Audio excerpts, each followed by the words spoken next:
Welcome to Commencement. My name is Rodman Obasi, and I'm the outgoing Associated Student Government President. This year's student speaker exemplifies the qualities of a determined student and a future leader. She is graduating magna cum laude, she is passionate about her field of study, and she gives back to the students, as well as the Saddleback College community. I'm pleased to introduce the 2013 student speaker, Regina Shiroma.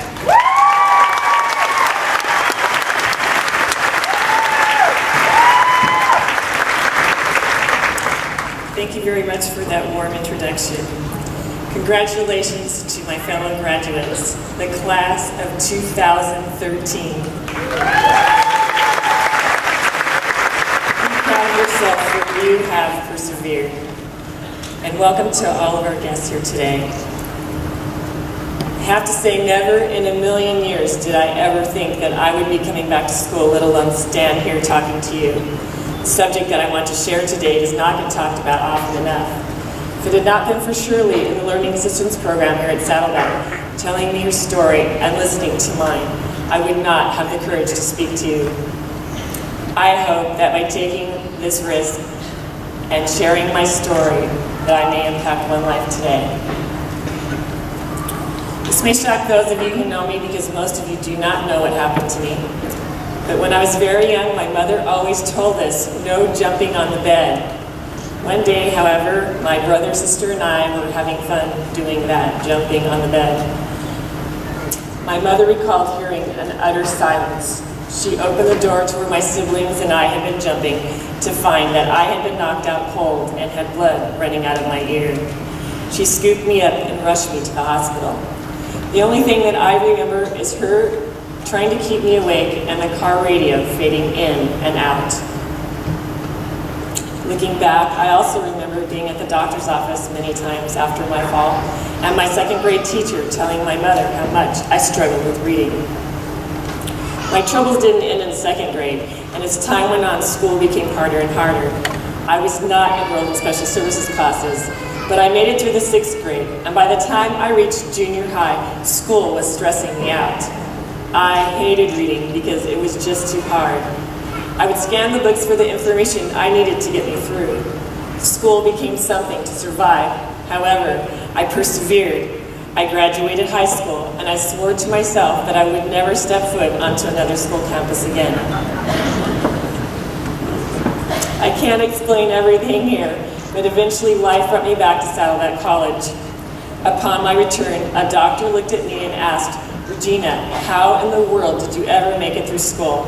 And I turned to him and said, "I don't know how I did it, but I do know that I barely made it through." He went on to tell me that I had experienced a traumatic brain injury after my bed jumping episode. Finally, I had an explanation and sat there in both disbelief and relief. I felt relief because over the years, no one had ever labeled me as a bad student or a lazy kid. Had I been labeled, I may not be the person that I am today. It took a lot of time and perseverance, and there were moments that I did not know if I was going to make it through college. But today, I stand before you with a label that I am proud of, honor roll student.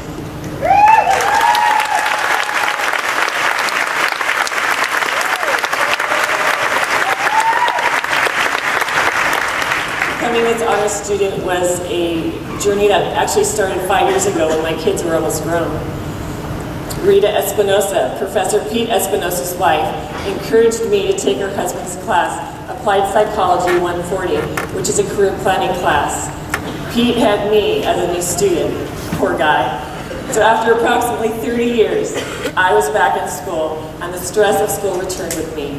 The walls of fear were growing again, and I experienced tremendous anxiety in taking tests. Professor Pete Espinosa, however, seemed to make everything okay.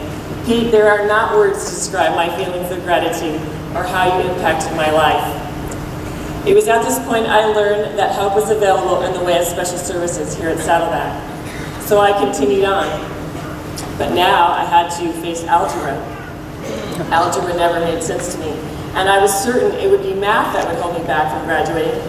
But it was Professor Lawrence Perez who came to the rescue. Perez, you rock!